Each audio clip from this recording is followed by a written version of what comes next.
Good afternoon, distinguished guests and fellow colleagues. Welcome to the CLC Lecture Series, and thank you for joining us today. My name is Zhi, and I'll be the MC for the session.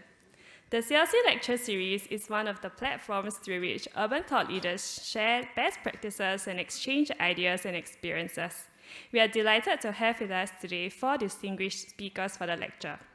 Today's lecture will explore the role of mobility in tackling interconnected urban issues such as climate change, social equity, and public health.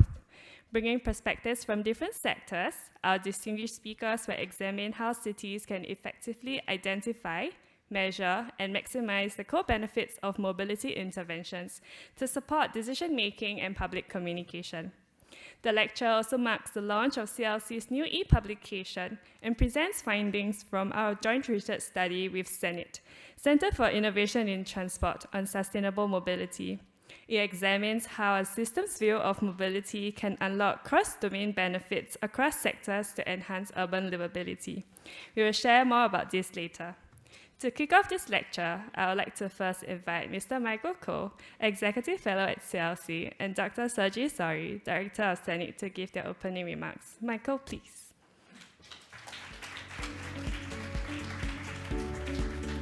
Thank you, Zhi. Good afternoon, everyone. Thank you very much for joining us here today. The Center for Liveable Cities is a global knowledge center for urban transformation, leveraging futures-oriented research to support urban plans and policies. We at CLC believe that the most pressing urban challenges cannot be resolved in isolation. Climate change, public health, social inclusion, or economic resilience are deeply interlinked issues, and increasingly, mobility sits at the center of these issues. Mobility is often framed as a transport problem, about moving people or managing traffic. But how we design and govern our transport systems has ripple effects far beyond congestion or journey times. A walkable street can also be a safer street. A well-connected neighborhood can enable aging in place.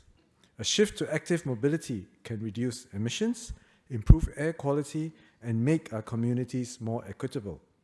Yet despite growing awareness of these connections, the way cities plan and evaluate mobility interventions still remains largely siloed, with decisions focused on metrics like traffic flow and efficiency, while overlooking the wider impacts of livability. That's why we believe it is time to move beyond the boundaries of sectoral thinking and to recognize mobility as a catalyst for change across domains. This does not mean discarding existing tools, but building upon them with approaches that allow us to surface shared gains, detect trade-offs early, and understand how we benefit from these decisions. Which brings me to why we're here today. Later this afternoon, we'll be launching a new research publication jointly developed by CLC and our partners at the Center for Innovation for Transport, or CENIT, from Barcelona. Taking reference from the Liveability framework developed by CLC, it introduces a cross-domain approach to evaluating sustainable mobility, one we believe can help cities make better, more holistic decisions.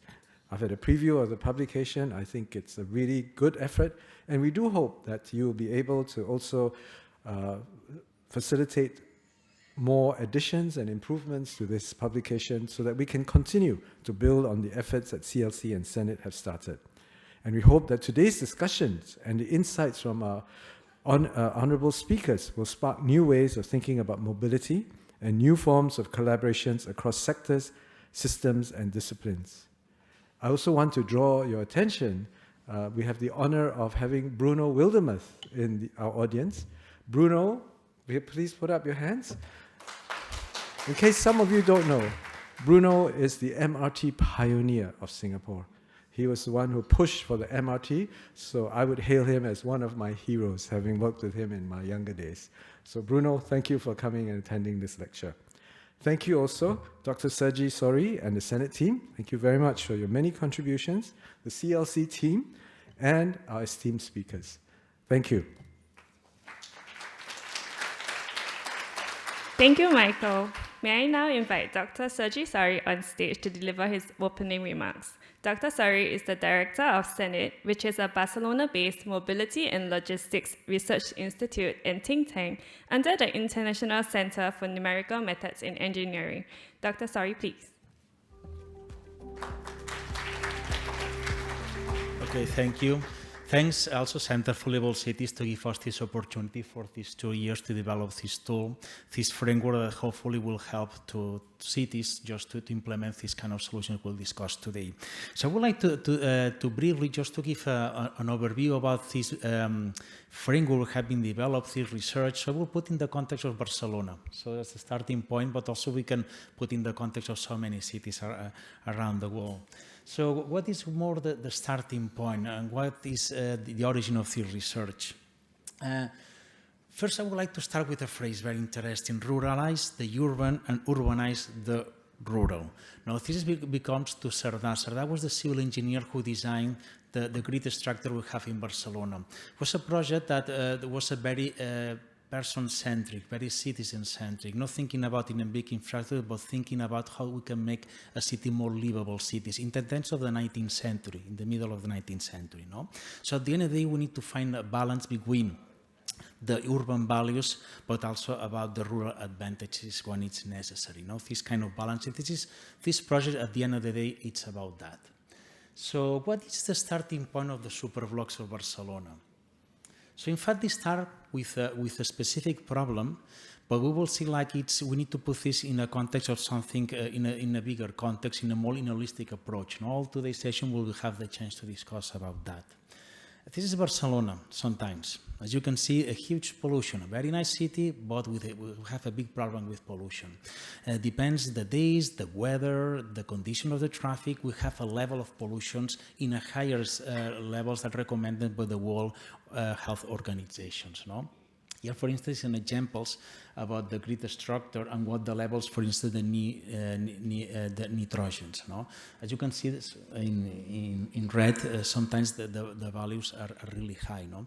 Even the doctors, they make a lot of research about the effects of pollution on the health of the people, and the results are really damaging. No? So it's a big concern about how to reduce this. No? So as a consequence of that, this was the starting point. We redefined the concept of the superblock. So what is the idea? If we have the structure, I mean, we don't have so much time, but it will be very interesting to know the whole history of the project. No? We started in the middle of the 19th century. Imagine the idea of Cerdà, where they can try to combine green areas, spaces for people. It was very difficult to implement the project the way he conceived, so they arrived the 20th century, the traffic. And we have a Barcelona with l'Eixample, with we call in local terms the grid structure, with almost less than 2 meters squares per person for green space, no? Just far away what is recommended by the World Health Organization. So the idea was in some way simple. And you see the context superblock, since we cannot create so much, we don't have so much space for green space, let's reduce, no? Let's create a superblock 400 meters for 100 meters where we reduce the access to the traffic, we increase the pedestrian space, and we increase the green space in this area. No? This was the original idea. No? We can see in a brief. No? This was the current model on the left side, and on the right side you see what is the concept. No? This concept, you can imagine, was not easy to implement. Later they had an evolution, so they moved to the concept of green access. But the idea is to create some more green spaces. It's challenging because we need to reduce the space of for the cars. So we need to make to kind of balance between green space and traffic, no? The accessibility of the public transportation. So you can imagine it's a lot of issues and a lot of a stakeholder engagement, no? How the population can access these kind of solutions. At the end of the day, when we implement them, again, I try to do a short, very brief history what the whole project. You have this is an example of the end results, no? In San Antonio market. It's really interesting when you see this before and after the life, they change a lot in terms of how the people use the urban space, no? The approach, even how the local business they change and so on. No? So at the end of the day, this project was about to help cities to implement these kind of solutions. it's not, as I said, it's not only about pollution. No, it's a concept that is going higher about that. It's more an holistic approach. It's going more. Again, it's going beyond the emissions. No, it's more the important design of the urban space. No, this is an idea for Lewis Mumford, 17th. No, that some way the technical, no, and the scientific advantage of the last century, no, they put in with cultural or social aspects, no, at the end, as a result of this, no, have been a disconnection with the man and the natural environment, no, and the process of globalization also they increased this connection. At the end, so many big cities, no, around the world, the more ideas to try to attract, no, foreign capital, try to increase the consumption, more the economical perspective, more than defining the city in terms, no, of being what is the needs for the people who is living there, no. And also when we're thinking, no, well, talking about even losing some ecological particulars. So at the end of the day, this project is going, no, it's the Superblocks project try to represent, to connect the people with the local environment, no? So it's going again further, it's going beyond the emissions, to reduce emissions. So it's this approach. As you can imagine, it's a lot of challenges. So when we developed this methodology and we were working in this research, the idea to help, this is the case of Barcelona, we can put the case of Singapore, we can place so many cities, no? In the publication, we analyzed Barcelona, Singapore, and London, so hopefully we'll be able to introduce more study cases. But the idea here is what to introduce this methodology, how we can put together all these balance of factors that can be difficult sometimes to put together in a correct way. No? When thinking about more green space can be against more fluent traffic, can be even against more accessibility of the public transportation, and so on. No? So the framework, we use a multi-criteria analysis. No? Why the multi-criteria analysis? First, they help to the structure, the complex assessment with multiple objectives. You can imagine the complexity, so we'll see now. Also, they help us to balance the impacts or the influence of some criteria. So we're talking about from the economical perspective, mobility perspective, and social and health analysis. Also, they help for the transparency, because at the end of the day, one of the key elements to introduce these kind of solutions is the stakeholder engagement. So this solution, it helps to make transparency how we put the efforts. We put more emphasis on mobility, on health, and so on, so people can see in a clear way, can participate. So at the end of the day, it's a framework allow the stakeholders to be involved in the final decision. And also, we can escalate to another cities. How it helps with the complexity. So at the end of the day, as we'll see, we define pillars, sub-pillars, indicators, metrics. This represents getting data. So this is the complexity. So during the session, we'll be able to discuss about this. And also the balance, the impact. So we put weights. Of course, because I don't have so much time, I will not go with the detail of the methodology. Just I will give you some overview, just some overview. Here is the pillars and the sub-pillars we consider the economic. We're talking about improving the economic accessibility, affordability of the public transport. We're talking about enhancing the land and the property and purify the values. We're talking about reducing the environmental externalities. We're talking about all the issues about social and health and mobility. So all these factors we need to put together. So when we want to create more green spaces, we need to make all these kind of assessments. With each the weights we need to put in each one, in each pillar and each sub-pillar around will depend on the cities. So without, again, going with the detail, but we have an example here. So each pillar of this will depend on the long-term vision and strategy of each city. So this is something we need to adapt. So this framework later have to be put in the context of each city. Yeah. So this you've seen examples about the weights and all the. So okay, sorry, I'm running out of time. So, so briefly, and here also the metrics. So each one of the pillars they have a metrics. So one of the challenges is to collect data, to put these metrics, to make a threshold. What is the ex ante before the implementation? When it starts with the implementation, all of the publication it's all this methodological detail, but it's a request, this methodology, a lot of data collection. And this methodology we apply in several cases. This, for instance, an example of Barcelona. So at the end of the day, when we collect all this data, we make all this analysis, as a final result, we can able to have these, for instance, pillars, economic, mobility, environmental, social. What is the situation in the area before the implementation? What is after the implementation, and what is the threshold, the minimum results we can consider it's valid, and to have these kind of representations. So I encourage all of you to see the publication, and hopefully we'll be able in the future to apply to other cities and to enrich the results. So thank you.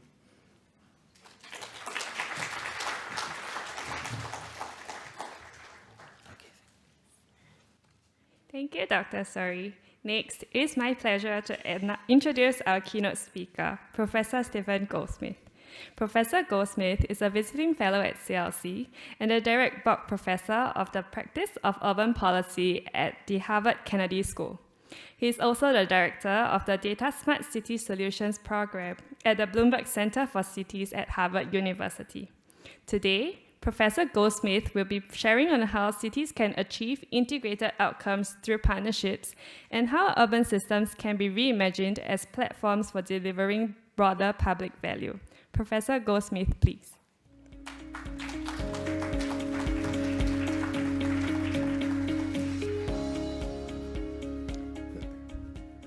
Thanks for the introduction. Let me make a few comments about my last several decades as a public employee, and then a couple comments as a professor.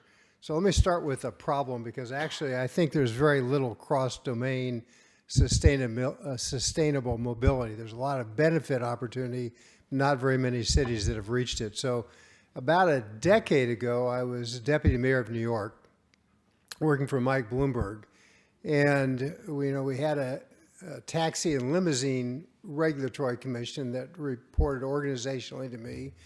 We had a Department of Transportation that managed trucks and shared bikes and separate organization for scooters. And we had another regulatory body for what became Ubers, TNCs.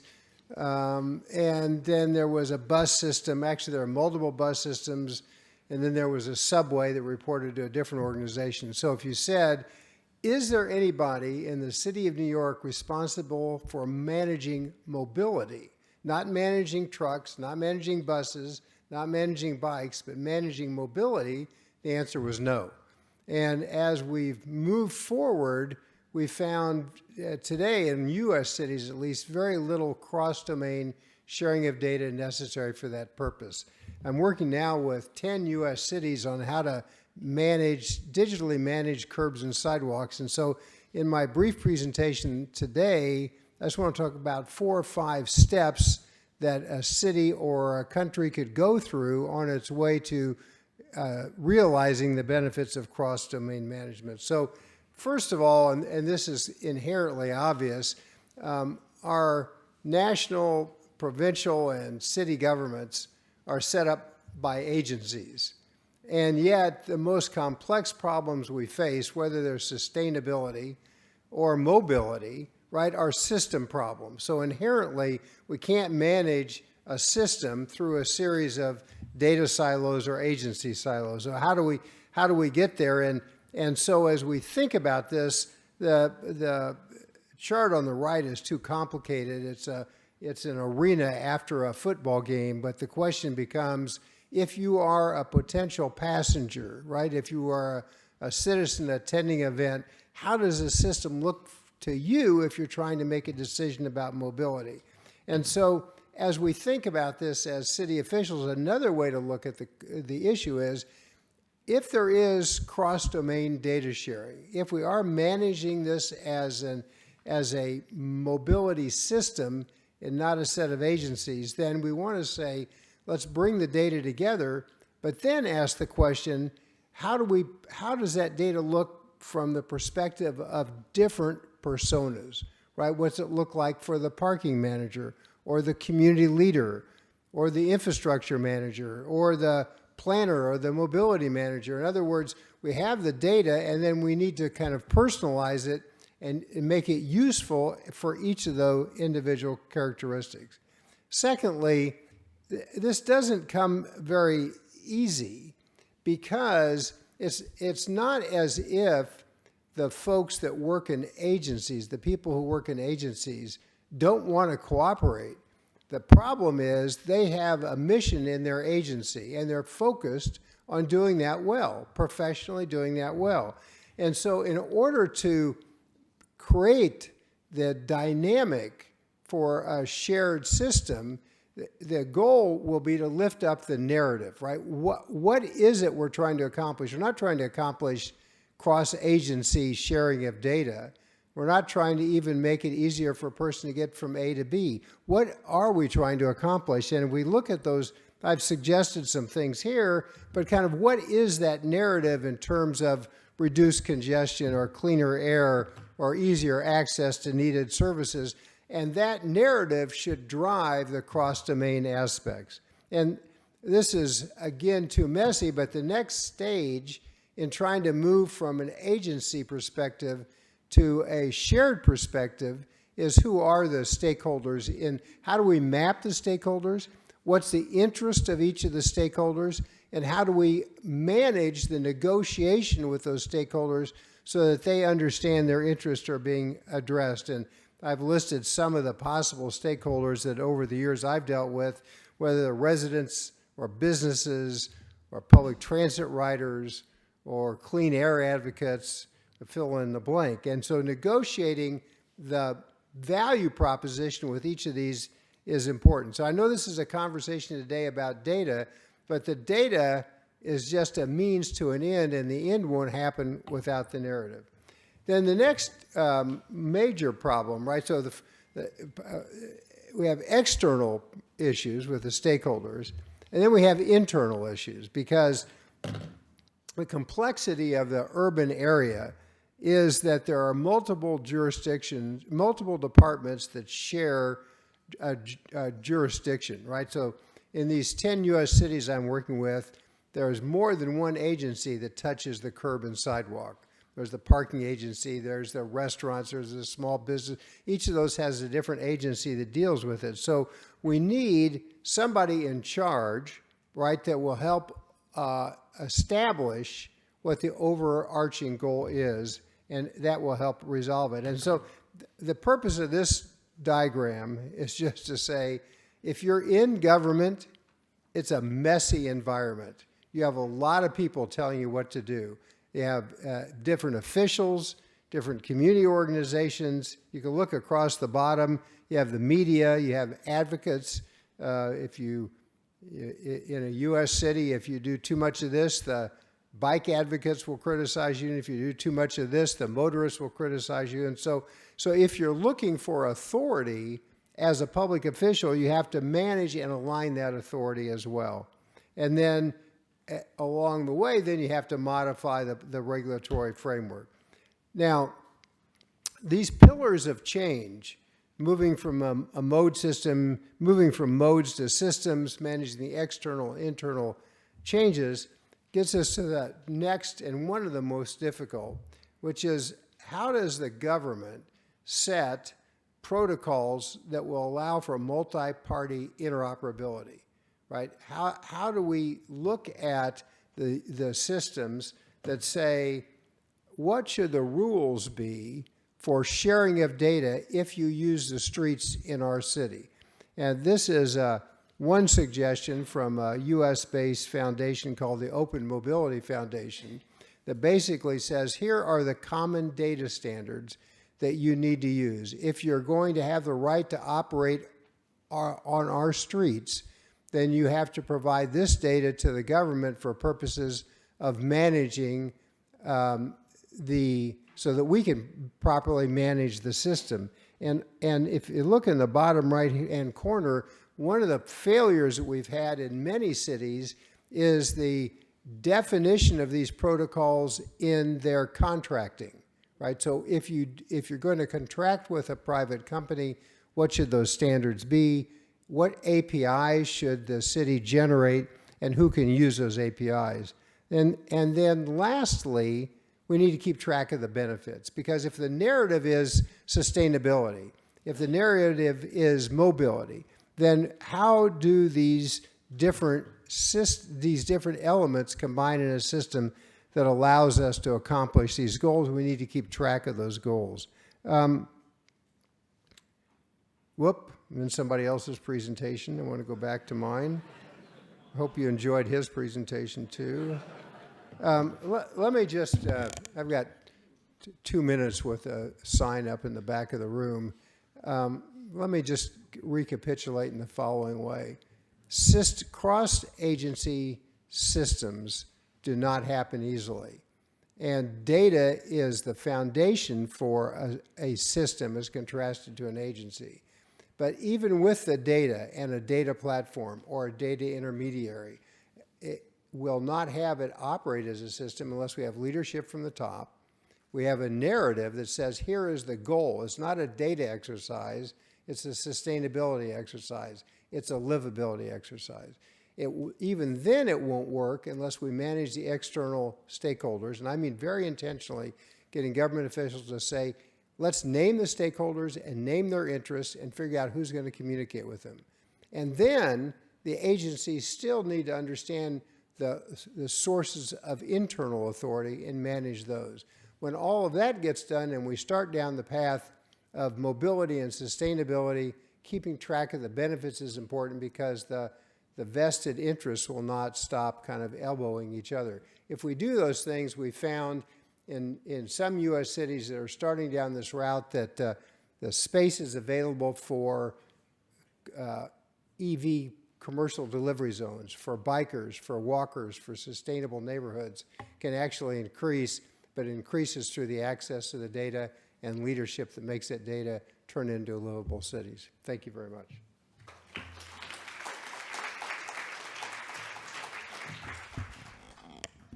Thank you, Professor Goldsmith, for your insightful sharing.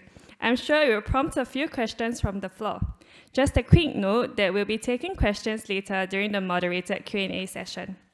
We will now move on to the next segment of our lecture, which will feature presentations from 2 of our panelists, followed by a panel discussion. Our first presentation will be by Dr. Xie Litian, a principal data scientist working at the Design and Planning Lab of the Urban Redevelopment Authority.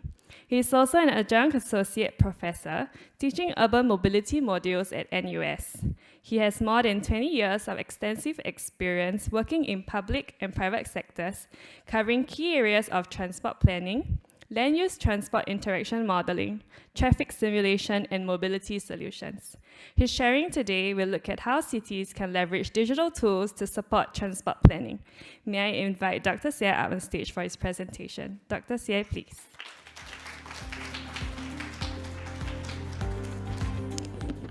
Good afternoon, everyone. Thanks for having me here. My sharing will focus on URA's effort in building the digital capability to strengthen the integrated planning of land use and transport. Today, we are facing increasing complexity with many challenges. For example, aging population, climate change, economic uncertainty, and new technology disruptions. So to tackle the challenge and to make sure that Singapore is still a pleasant home for all Singaporeans, our planning needs to be more agile, data-informed, and responsive. So when we face a more complex future, UI was appointed as the Urban Planning and Design Technology Center of Excellence, URBEX in short, in 2021.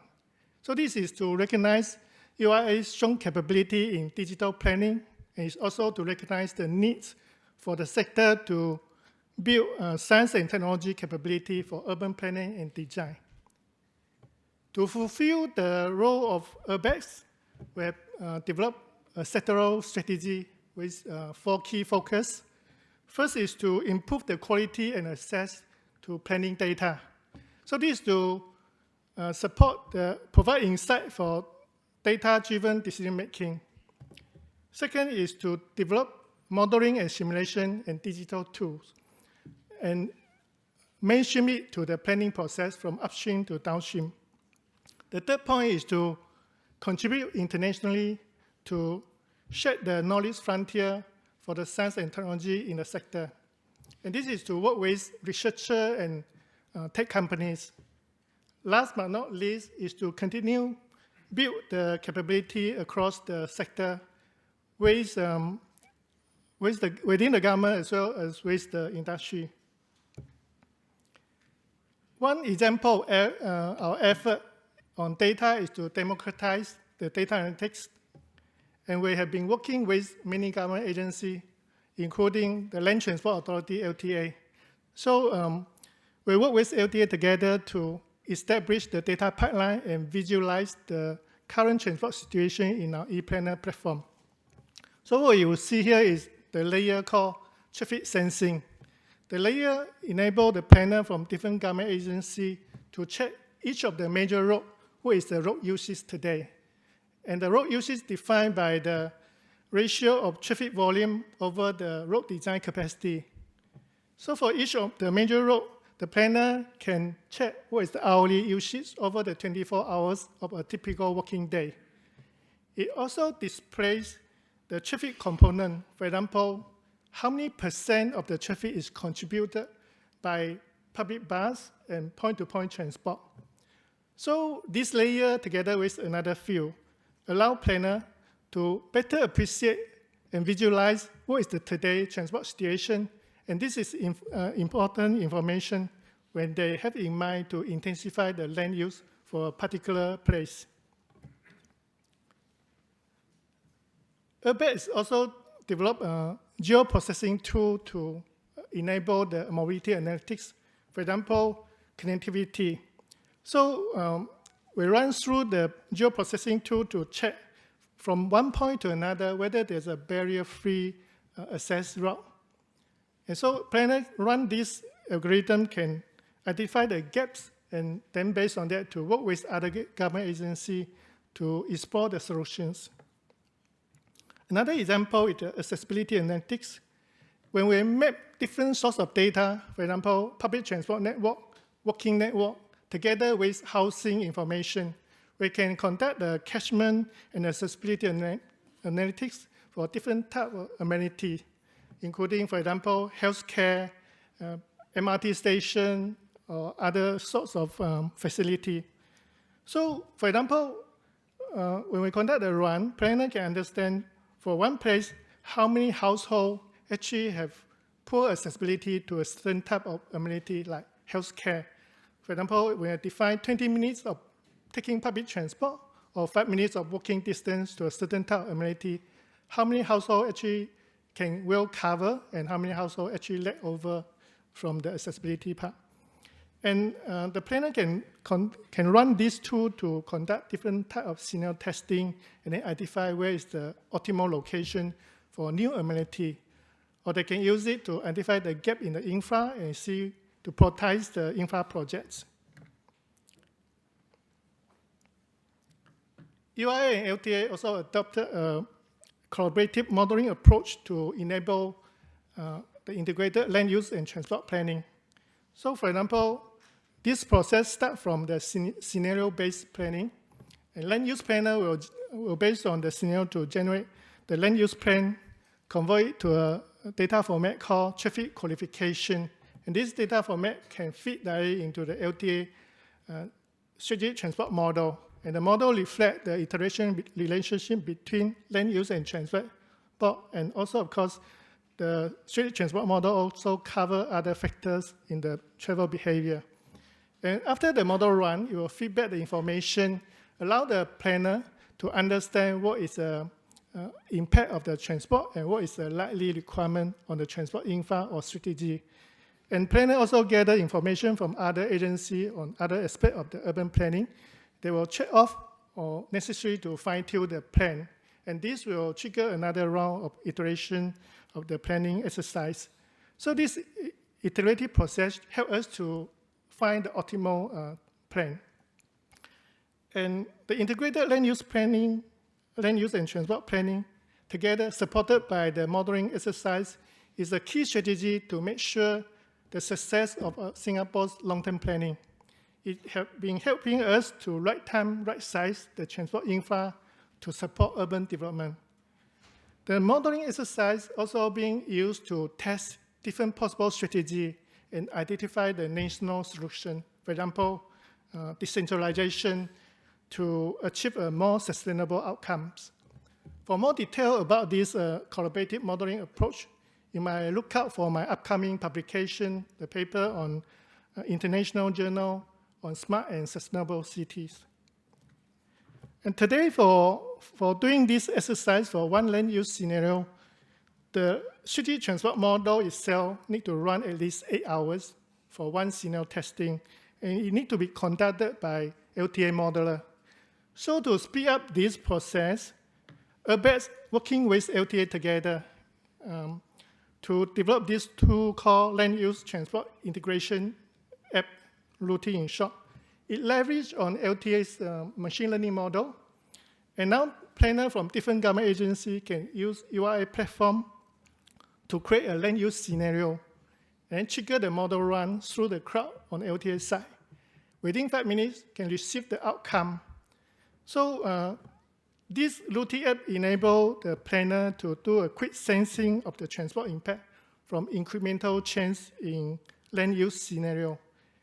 And the planner without any modeling background, they can self-conduct this kind of testing for many different types of scenarios until they can zoom down to 2 or 3 more viable options, then take it over to go working with LTA for further detailed study. So you can see that URBEX is not working alone. We actually have been working with different government agencies, working with university and tech companies. We welcome collaborations. In fact, we welcome to work with us to develop innovative solutions to tackle the challenge for urban planning and design. For example, to push the boundary of modeling and simulation capability. So if you are interested, you can email us or scan the QR code to join our mailing list. Thank you.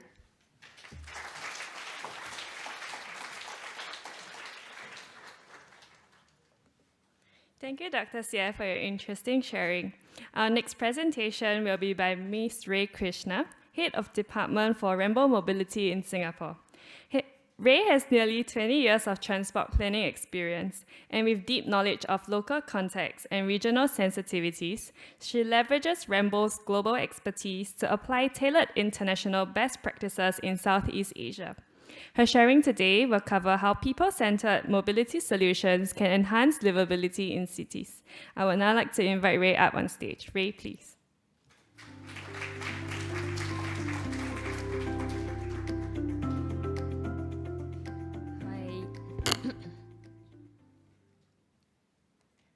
Yep, thank you for having me.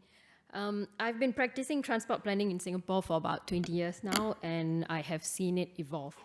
When I started, a lot of my work was very car-centric. You know, I was planning for road spaces for vehicles. But over the past 2 decades, I think the approach has really progressed to be more holistic, especially with Singapore's public transport being world-renowned, with extensive bus routes and MRT lines. Thank you, Mr. Bruno. And more focus given to public transport connectivity in the planning approach. In the past 8 years, I've had the chance to work with my international colleagues, Liveable being a global engineering architecture firm with headquarters in Copenhagen and Denmark. I've got the chance to work with my colleagues in the Nordics, and I see the way they review the plans. So when they look at a plan, the first circulation and the routing they do is of pedestrians and cyclists before they look at the vehicles. So we are all on a journey to make mobility planning more people-centric. So I am thankful to be here because platforms like this help to enhance the collaboration and across the domains and help us accelerate the speed of the journey. So when we think of streets, we think of all the modes that share our street space. If we want our streets to enhance connectivity, but is also safe, inviting, and friendly, all our modes have to coexist in a very understanding manner. So we have to rethink priorities, and this is the mobility hierarchy when planning for walkable, livable cities. We put pedestrians up on top as priority. So I tend to ask like one question every mode, every time I'm reviewing any plans. So for walking, how can we make walking the first choice for short trips. For cycling, how can cycling be adopted beyond just recreation, but to travel to work on a daily basis and to run errands? For public buses, how can we make buses get to destinations faster than by driving? For private cars, how can cars use the street space more responsibly with more understanding towards sustainable modes, given that they do have expressways for faster connections? So these are some design principles that support mobility hierarchy with 3 overarching outcomes. On continuity, focuses on uninterrupted experience for priority modes like walking, cycling, and public buses. So uninterrupted routes for walking and cycling without having to stop every few meters to give way to traffic. Dedicated infrastructure at junctions with clear demarcation and priority. And buses having dedicated paths and priority by getting lead times and green waves at junctions. For inclusivity, a fundamental driver for inclusivity is safety. When streets feel safe, they feel comfortable, and they are inclusive. So reduced speeds of vehicles, barrier-free universal design features, and freeing up road space to enable community spaces which are welcoming enhances inclusivity. Permeability is about connecting side streets to the roads, which helps stitch communities together. So this helps improve access for walking and cycling, and having seamless road crossings, like being at grade level, so that it's possible to cross on grade and not having to cross a pedestrian overhead bridge, and seamless crossings being at desired paths, so we don't need to jaywalk. So traditionally, when we plan for road spaces, we get into this vicious cycle. So how does it work, right? We look at the streets, we find out how much vehicular traffic is going through our roads, and then we take the traffic flow volumes, project it for future traffic growth and the developments that's coming up there. We assess the road capacity, and then the road capacity suggests, the analysis suggests that there's going to be an increase in waiting times and delays. So then we make enhancements to the road to cater for the future traffic. So we provide more space and make the waiting time at junctions shorter. So then this makes the traffic flow more efficient and convenient. So encouraging the use of car, and then the streets gets busy again, another study is called, and the vicious cycle carries on, right? And then on the other hand, we have the virtuous cycle of active travel. So investment is done on cycling, walking, public transport infrastructure, together with car-like initiatives that are introduced, communicated, encouraged through campaigns, pilots, and getting the community involved. So more people switch to modes like active mobility modes, and the virtuous cycle is formed, progressing the nation towards the net zero. So last month we celebrated National Day, 60 years since independence, so we had quite a grand National Day parade this year, and this was shown live on TV, so while I was watching the parade, this moment caught my attention. So the audience held up messages of their wishes. So one of them wanted to own a car, the other one wanted better public transport system. So can both their wishes coexist, and or are they, mutually exclusive? Is a win-win situation possible? I think it's possible. We've got to make some bold decisions, and one of the key stakeholders that can help us achieve this vision is the people, the community.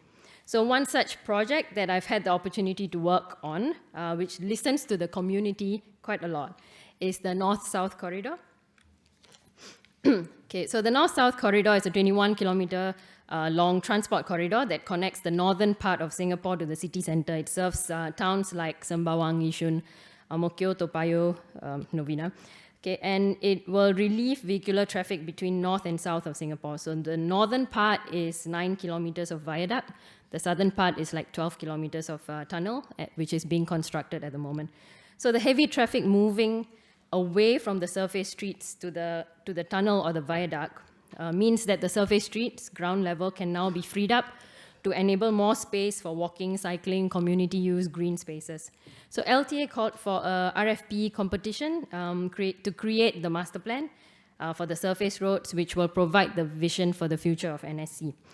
The request for proposal attracted a lot of attention, global interest. 26 submissions were done locally, and international design teams participated. So we at Ramball Mobility, we've been very fortunate to be part of the winning team, which is being led by Henning Larsen. So our design team envisioned that the north-south corridor is a linear corridor with 4 character segments. So from the north, from the left side, 6-kilometer community industrial segment, a 7-kilometer ecological loop, which Bishan Ang Mo Kio Park is in the middle of it, a 5-kilometer people's wellness corner, and a 3.5-kilometer cultural heritage segment, which passes through Little India and Kampong Glam heritage areas.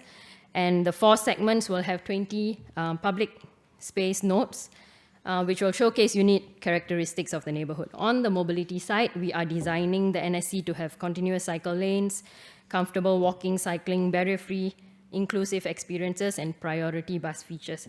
So we continue to be guided by the people during this process. So our partners in the design team, leading the community engagement, are the passionate people from PID, Participate in Design. They curate, facilitate community engagement sessions, and we have collected a lot of great ideas so far. So as part of the community outreach efforts, North-South Corridor ambassadors have also been recruited. These ambassadors have a very important role to play because they not only spread the message to reach out, but they actually reach out to a lot more people within communities. They listen to diverse voices, and they help represent them. Yeah, and these pictures are from some of these engagements. So the picture on the left is, they were asked the question, currently pedestrians and cyclists are sharing spaces effectively, and you have to move to the side of the room which you believe your answer is. Okay, there have also been like cycling walking tours to get feedback from the ground. The participants walk, cycle, navigate the spaces, discuss the pain points, and give ideas. So other stakeholder engagements include understanding the businesses that operate around the NSC, involves like formal, informal interviews. Finally, observations of people in the areas around North-South Corridor. So in these pictures, we see a lot of elderly. They're using the public spaces in different ways, having a chit-chat after shopping at the markets, at the exercise station, doing some DIY, documenting the locations they gather at, the activities that they're engaging in, the duration in which they stay, the time of day that they are there. These help us with guiding our planning as well. So with the community engagement so far, some key insights have been gathered. There is a lot of strong support for walking, cycling, riding public buses. The work is still ongoing, and we remain guided by the community. So we hope we can leave behind a meaningful project that can inspire other projects. So we hope we can contribute to shaping some of the spaces that currently look like this, divided by roads, to this, where the park becomes the connector, bringing together community and the wildlife. And we hope to transform the space to a cultural space where everything comes together. And with that, I'll play a short video which showcases our vision for the NSC. We make our first friends at the HDB playground, but these friendships deepen on our doorsteps along the common corridors. This is our Singapore, growing up and growing old in a place so full of life. The North-South Corridor is an extension of our everyday social spaces. It's where nature, community, and mobility all come together. Imagine a seamless people-first connection where cycling commuters enjoy a safe and direct route from Woodlands to Kampong Glam in the early morning breeze. A city with less noise and cleaner air, where you can enjoy the outdoors, cycle, or just go on a peaceful stroll. Roads will be transformed into lively parks and public amenities where we can all get together. Our children will play and learn about nature right here in our neighborhoods. Every generation can now enjoy our friendly streets and safer, better transport. Taking the bus is such a delightful experience. The North-South Corridor is a canvas for us to co-create spaces that celebrate our identity and heritage, respond to our needs, and dare to dream of a better future. Together, let's transform the North-South Corridor into our life reserve, an inclusive living space flowing through the heart of Singapore, making our city a better place to live.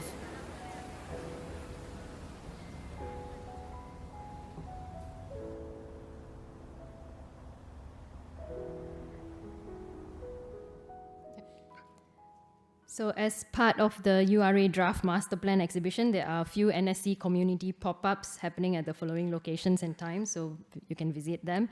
And if you live, work, or play along the NSC, you can help by providing your suggestions and ideas to help inform us during this planning and design process. You can scan the QR code. Yep. Thank you for your time.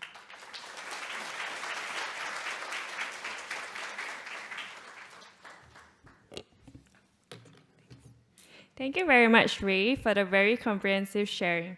Just a gentle reminder that we'll be taking questions during the moderated Q&A session later. I would now like to introduce our moderator for our discussion today, Professor Dan Hill. Professor Hill is the director of Melbourne School of Design at Melbourne University. A designer and urbanist, he has held several leadership roles, including Vinnova in Sweden, Arup in London and Sydney, and Sitra in Finland, to name a few.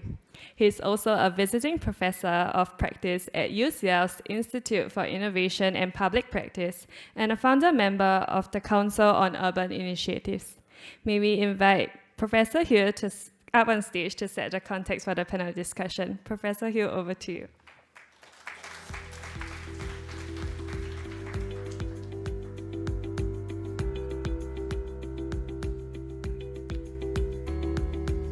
Thank you.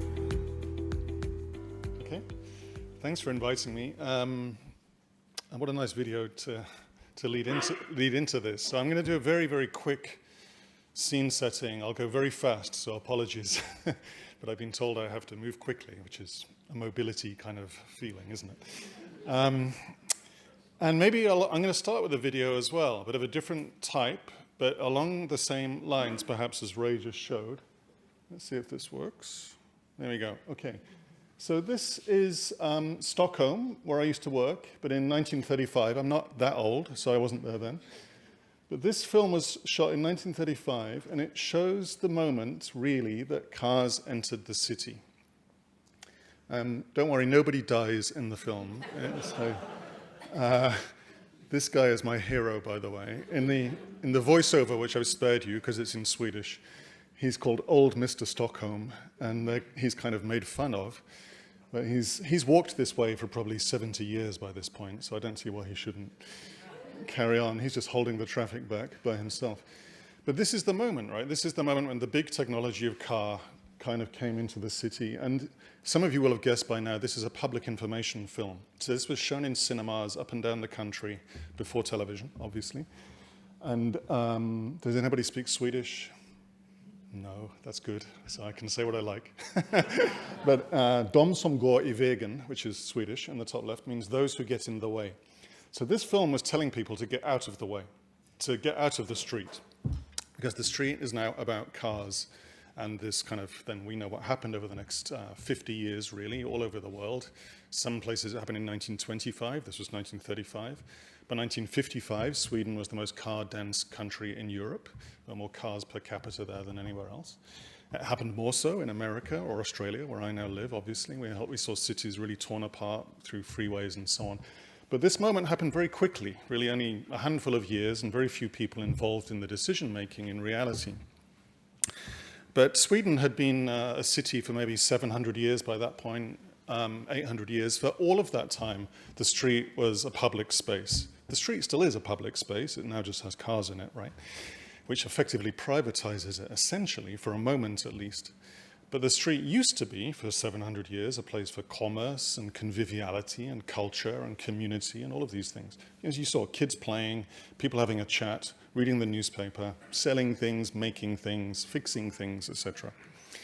You can see that through any old pictures you like. This is from Japan in 1840. If you look at what's happening here, you see something happening in the bottom. I don't know what that is. It's probably best we don't know. Somebody's selling something, people carrying things, logistics and so on. You can go back. This is from China in 1770. You see the street again full of life and culture. Again, it's always been like that forever. So the street is actually a good starting point for questions of mobility. That's why cities exist. Culture, commerce, conviviality, community, things like that. Not traffic. Traffic is an enabler of those things, but it's not the point. It's a means to an end. And we lost that. when we've had a chance to rethink these things, this is interesting. Stephen and I, it turns out, both worked on this project for Sidewalk Labs. This is a drawing my team did of a street. Given a chance to draw a city from scratch now, you actually have very few cars in it at all. These are, we imagined, this is from 2016, autonomous shuttles. You need a few of those in a city. You don't need many, actually. You could reduce, MIT suggests, as much as 70% of the private car traffic with shared mobility, given, again, a good public transport system, MRT, bikes, etc. It's the same on this one. I worked on in Japan a couple of years ago, Toyota, Woven City. This is a city made by Toyota. Toyota, you will know, are pretty much the biggest car company in the world. This city does not have cars in it, right? It has autonomous shuttles, again, these little buses, basically, moving around, but no cars at all. And this is Toyota making the city. So interesting to see this, right? But the question is, how do you get there? Sorry, this is a bit slow. So maybe more interesting, this is Woven City on the left. It's an interesting project, but you can also look at contemporary projects in Tokyo. This one, Bonus Track.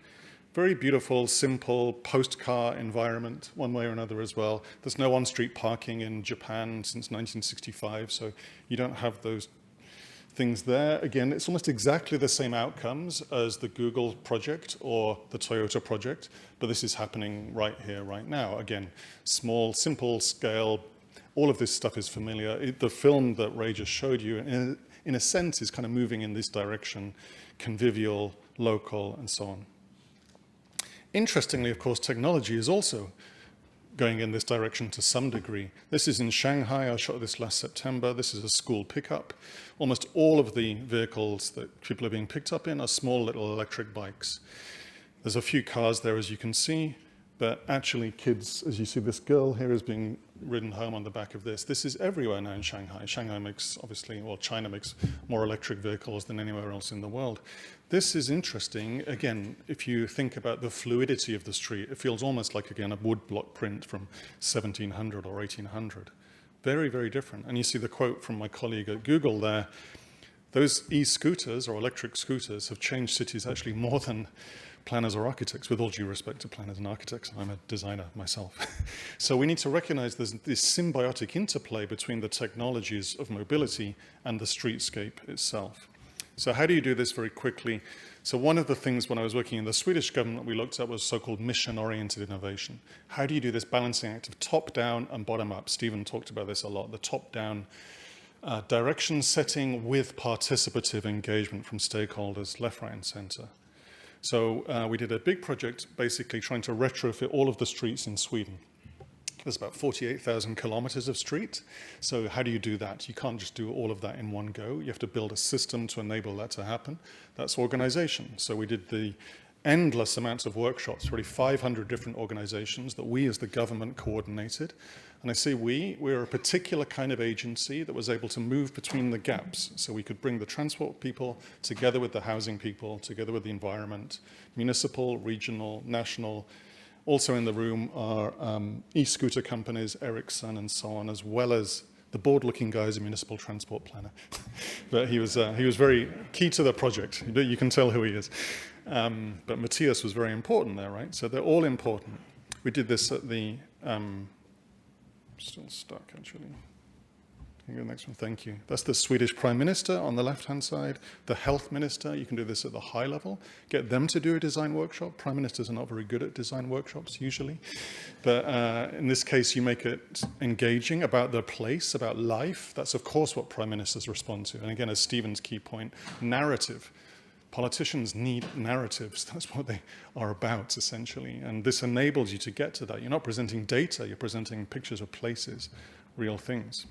Next one. Finally, the real design was done on the street by the citizens themselves. And we chose streets with schools on as the starting point. And we got the school kids to redesign the street. So the school kids were the transport planners here. They are the experts in their street. They go there every single day, right? They go there 6 days a week. They live there. They know more, with all due respect, than the transport planner at town hall because they're 5 kilometers away and they're looking at the street through GIS or a spreadsheet. But these folk have some idea about what it could be about, right? And so out of that, balanced with then architects and planners like us in the room as well, you come up with a much more holistic approach about what a street can be. Next one. So ultimately, we made a series of kits of parts that could slowly spread across cities. It's now in 25 different cities in Sweden, growing more like a social movement from one to another. All based on building out of parking spaces, kind of tactical urbanism stuff, but led by the national government. So with the National Traffic Authority on board, the Innovation Agency, the Energy Agency. And Volvo Cars, importantly, they started using it in their own advertising for their car sharing. And again, you see the quote from the CEO of Volvo, actually saying we need cities with fewer cars in it now, and that's their project. So I've shown you Toyota and now Volvo. The car companies are now saying explicitly we need cities with fewer cars in them. So what's really holding us back at this point, right? If even the manufacturers are saying this. So finally, the important thing is then this question of value and metrics, which is where we'll start the conversation in a moment. Now, we made something called a value model here, where you're looking at what is a street about, what does a street produce? And you see things here like culture, learning, social fabric, health and well-being, environmental benefits, biodiversity, etc., as well as the traditional things like commerce and economy. We know shops do better if people walk and cycle to them than drive, actually. We have endless amounts of data about that. It has to be proved. But equally, interestingly, with biodiversity in mind, it turns out the more traffic noise there is, the less birds sing. So traffic noise and bird song are in inverse proportion. If you decrease traffic noise, birds start singing again. And you might think, why is he talking about bird singing? Well, people recover from sickness quicker if they hear more bird song. Their life satisfaction improves if they hear more bird song. A big study of 26,000 German people found that by hearing more bird song every day, people's life satisfaction increased more than a 15% increase in their salary. So you could pay 15% more to people or just have them hear more bird song. They will be happier hearing more bird song, and that means reducing traffic, right? So all of these things are linked. And there's numerous other things there. Obviously, kids learn better, people are healthier, we know about emissions, we know about noise, all of those things. So all of those things are being produced by the street at the same time, right? It's no longer just efficiency metrics of numbers of cars per hour minus number of deaths per year, you know, the very blunt metric we've had for a long time. So, and then the final thing I'll say is this all has to come together.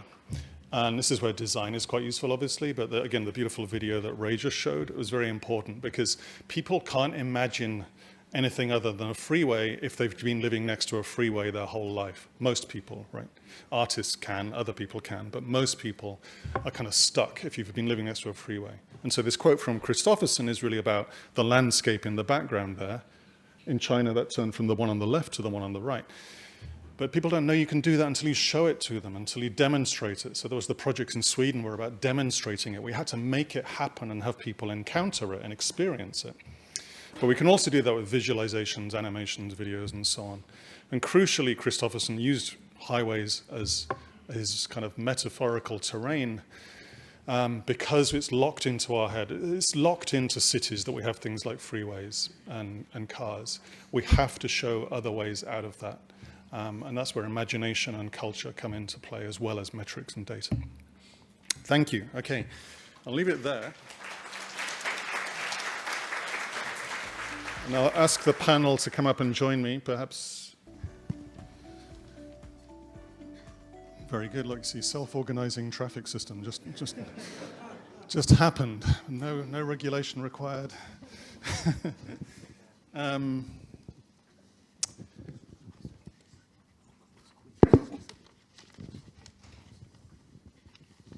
Okay, some regulation required.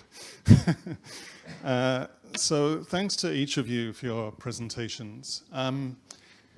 We have some questions that we thought we might talk through, but it will always be better if we have a discussion. And so if somebody says something you find interesting, then please just jump on it and add to it. That makes my job a lot easier now. So I think I'll start with a question, though, to each of you, the same question, and ask you, in the light of what we just talked about, what kind of values or metrics do you imagine now when we're talking about mobility in cities? So we talked about streets, we've talked about systems, we talked about organization, some of the outcomes of those things, this balancing act of the means to the end, not getting stuck on the means, the data, but what's the end, the outcomes. So, if I can, Stephen, maybe I start with you. What springs to mind when we talk about, again, the kind of, what would be a good set of metrics in your head or of values to drive decision-making about mobility in cities? It's good you've asked that question first, because that's the first question one should ask, right? Essentially, we talked about the narrative, but then you have to transfer the narrative to what the outcomes would be. And I think that's an area where reasonable people could differ, and you can have a negotiation, which you should, but let's just nominate some, right? So what is, I know that there is a framework for livability. What does livability mean in your community, right? Does it mean cleaner air? Does it mean easier access to essential services? Does it mean green infrastructure, social infrastructure, which provides better? So I would say that the outcomes should be very definite and measurable, and they should be those that relate to a livability index, like air or access. Do you think there are some there that are kind of, I'll come to you guys in a minute, non-negotiables like clean air, which maybe every community needs, and then there are some that are more qualitative or would differ from community to community? Well, the easy answer is sure they're non-negotiable because they're important, but they're all negotiable. And they're all negotiable for the following reason, right? So we've got this project I'm doing at Harvard with a number of cities that say, at a local level, we have hyper-local environmental data, pollutant data, that affects public health. So we've identified where there are vulnerable communities that are affected by high PM 2.5 or carbon. So you say, well, that's non-negotiable. Well, it's kind of non-negotiable until you say no truck traffic on this busy highway next to these homes. So now you begin to say, well, we can't go to no truck traffic, so we're going to have to negotiate what type of trucks, or whether they can idle, or how many trucks. So I think that maybe the best way to say this is, what is the hierarchy of outcomes, and then how do you use that to negotiate? Yeah. Thank you. Sergi, same question. Values, metrics, what springs to mind? I mean, at the end of the day, it's also negotiating, no? I mean, it's very important, maybe to complement, no? At the end, what is the vision of the public sector, no? Or what is, because at the end of the day, it's a negotiation. We need to have the involvement of stakeholders, but at the end of the day, have to be a vision to be implemented, no? Can be a negotiation, maybe the matrix, the numbers, no? But at the end of the day, what is the model you envision for your city, no? What is the project or the political project? Of course, has to be a negotiation, has to be the involvement, because this vision can be implemented in so many ways. No, you have some margin, and this is what becomes the stakeholder engagement. No, but it's important to implement what is the vision and the political visions at the end. No, you want to, for instance, to make more green, more green spaces. So then you need to go for that. No, you can have some kind of negotiation. No, but at the end of the day, you need to follow a track. No. Having said that, it's one of these challenges, because we need to put together so many things sometimes and so many stakeholders with a conflict of interest among each other. No? This is the challenge, the stakeholder engagement. But again, to keep some kind of long-term vision, this is very important. And how do you balance that, maybe in your experience, this balancing act between the vision and then the metrics? So I showed you in my work, there was this big cloud of metrics, right? In reality, only people like me care about that. The street, you stand in the street and you can talk to someone. Is this healthier or nicer? Is it more sustainable? Is it quieter? That's a much more easy conversation to have. I'm not going to talk about PM 2.5 at that point. That's for me in the data cloud. So how do you balance these two things, narrative, vision, metrics, data? Well, I think it's important at the end of the day, the metrics and the data need to represent the reality, no? And sometimes they are part of the reality can be perceived. When you said that is much traffic or not, what did you perceive? But at the end of the day, you need to make sure this metric represents that, no? We need to be, also it's important at the end of the day, and I think they come in one moment in the presentations, like at the end of the day, the data, they help us to make the decisions, no? Of course, when you deal with stakeholders, you don't have to be focused, no, the traffic will increase 30%, or will increase 1.3, no? You need to translate and you need to be able to communicate with the stakeholders. Some of the moments, no, we talk about, no, to give some histories to the politicians, no? Yeah.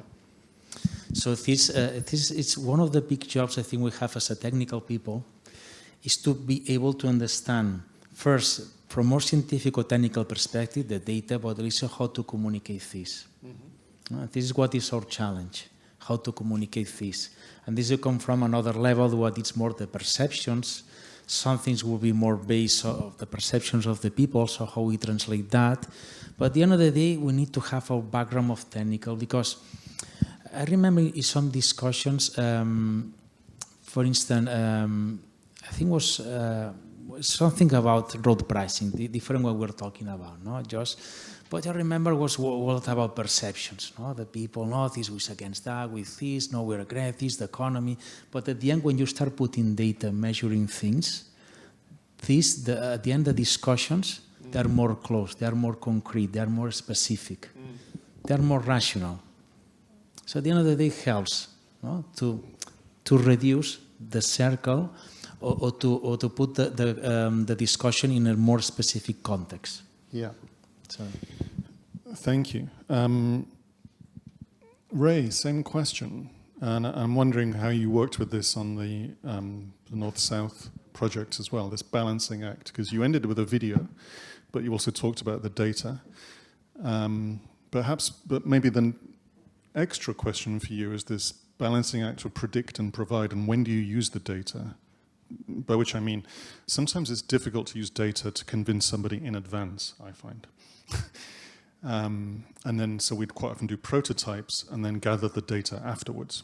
You see this with road pricing, congestion charging. Everybody is against congestion charging in London, Stockholm, and New York until it happens. And then within a few weeks, people are like, oh, it's fine. Because you can see the data, you can see the evidence. So you need this political leadership to hold the nerve through that process. Data is not much use at that point, to be honest, I find. So how do you balance these things? Do you lead with the data? Do you follow, does the data capture your action, and then you build on it? How does it work for you? Yeah. Is the mic working? It is, right? Okay, so I think it's important that we lift up the narrative first, right? So everybody's on the same level. Everyone has the same North Star. And then this helps with the engagements and the discussions and things like that. The data then just supports on what's happening now, right? So we can see what's happening now. We've collected all of this data, but predicting what happens in future, that's the challenging bit. But we should be ready to take bold decisions to see what the outcome would be, because we can predict a lot of scenarios now. But what the outcome would be is actually really dependent on, at the end, right? Like there'll be other aspects that come in and it might change the direction. So even if we're not going for full-scale implementation, we can think of more of like pilot projects to just test, and then make the pilots a bit more frequent to see, you know, how it's working out, and you can use that as the data. Even though it's like a pilot and it's for a shorter duration at a smaller scale, that data is still useful. I think that's helpful to take the bold decision to just try it out. Well, maybe two quick follow-ups. One, is there a role of simulation, which is a way of using data to predict? And then how do you balance the predict and provide problem? And then secondly, obviously, there are some things that you can prototype, like the thing I showed you in my work, super easy to prototype in a way. Subway system, not easy to prototype, you know, and so it's big, slow, hundreds of millions, if not billions of dollars in my language. So how do you prototype things that are not so kind of lightweight and cheap and can come and go? Yeah, then that should be with simulations, with some predictions for the future traffic flow or the pedestrian flow in rail systems, for example, because that's a big investment if you're doing a rail line, right? So then working with systems on land use. But I think we cannot just take the traditional approach of, yes, this kind of land use is going to generate this much of walking trips, this much of car trips, this much of, I don't know, cycling trips. Because what happens now may not be what happens in future, because other initiatives can play a role in moving people up from cars to take the train. Yeah. So I think a bigger discussion among all stakeholders, agencies, and testing out different scenarios and having some ideas ready in the meantime, how we can implement it, how we can manage certain outcomes in the meantime whilst waiting for the end state or the vision to happen. Yeah. And Z, same question to you. What kind of values or outcomes are driving the way you work with data? I could see you have really in-depth analysis of particular data sets. What is behind them? What are the outcomes that you're using? So on one hand, although we rely quite much on modeling and simulation to provide quantitative analytics outcome, but we also know that the data alone is actually not sufficient. For example, a footpath in our data may classify as barrier-free, but it doesn't really reflect the real-world physical and mentally challenge for a person with a wheelchair to go on a slope of ramp. And so, on one hand, is that our planner also, our colleagues, try to understand by doing such checking and get the true feeling of the data, what does it really mean. On the other part, on a bigger picture is that the continuous feedback loop is embedded in our planning process. And so we do the analytics, we do the model, we plan, we implement, and then we review together with outcome and with the user feedback. And this is very important because it enables us to, in the next round of planning, we not just rely on number itself, but also have the qualitative feeling or understanding of the ground, how people really feel it. And this helps us to refine our plan, refine our model, and to make sure that it's more relevant and can address the real needs of the society. On this last point, this more qualitative aspect, what kind of data would you like to get but you can't currently get? Or maybe it's not data, but is there something more subjective, for instance, that doesn't easily translate to a number? That's another way of saying it. That's a very good question. So as a data analytics or modeler, of course, we like to have many data and good everything. Quality, right? Yeah. But sometimes the data not available could be due to many reasons. It could be not fully digitized. For example, AutoCAD file, maybe it's very easy for people to understand what does it mean. But a small gap in the data, when we run the algorithm, it could be misleading the algorithm. A small gap in the AutoCAD. Right? So the format, sometimes the data is also like collected by different stakeholders for specific purpose, and they may store it in a different format. So, and that's why for Urbex, we put in a lot of effort to, it's more we take a use case-driven approach to coherent the data set from different agencies, translate into a good quality and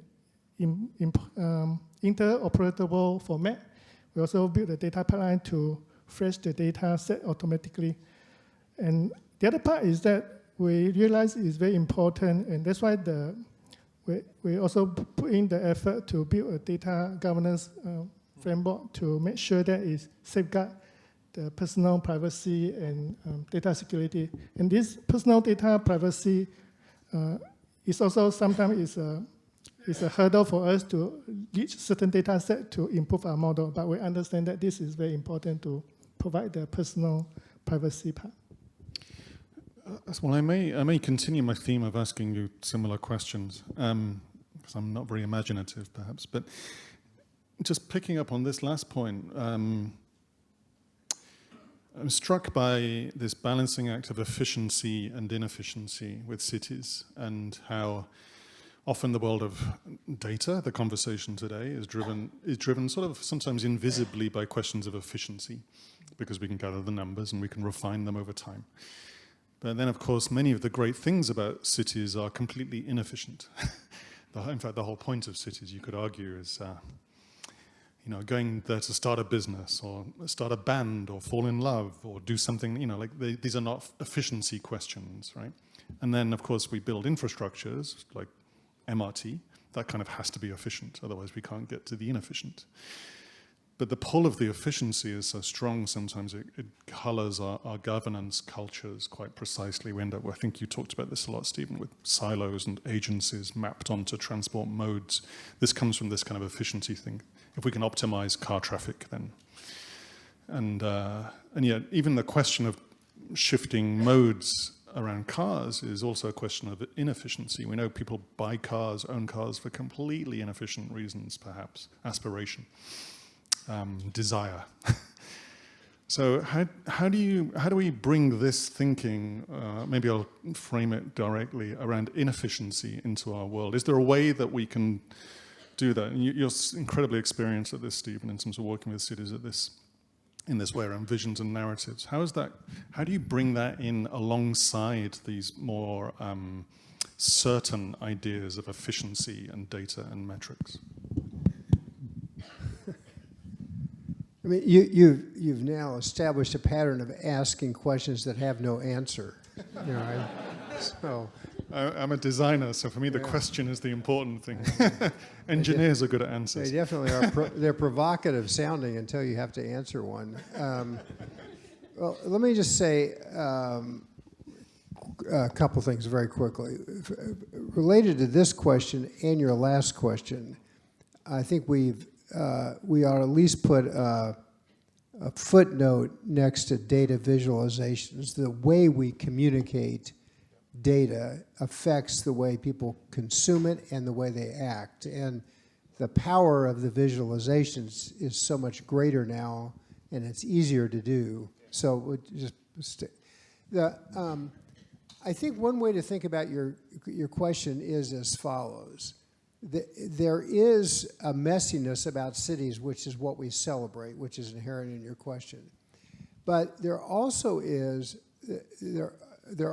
are people who make daily decisions because they don't have access to good information. And I mean that in the following sense.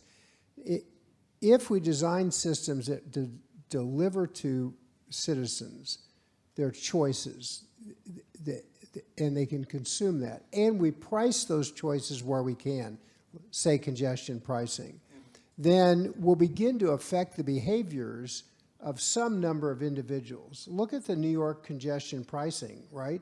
It just takes a relatively small percentage of individuals to adjust their behaviors, because it's not just the pricing, it's the pricing communicated to them in a way that they can easily consume it, and it'll affect their behavior. So my short answer to your impossible question is we do need efficiency, but we not necessarily only think about efficiency in the delivering of the product, but in the consumption of the product as well. And then we can have a more balanced approach to the livability in cities. Yeah. Yeah, I mean, there's a very strong behavior change principle, is make it convenient for somebody to try something else.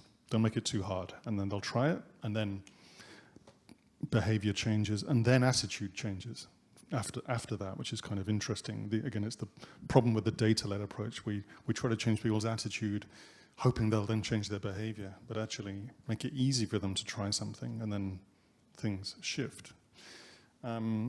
So Ray, maybe I'll ask this one to you as well about this question of these balancing acts, perhaps, given that Stephen pointed out my question was impossible. I noticed again in your beautiful video, you were leading with this sense of place and culture, again, conviviality, all of those nice words that I used in, I guess. But you showed it through images and movement, and there was a slowness to it, which was interesting. But about 10 seconds in, when the person, I guess the man gets on the bike and starts moving through the forest canopy, the camera pans up to the expressway of cars above it.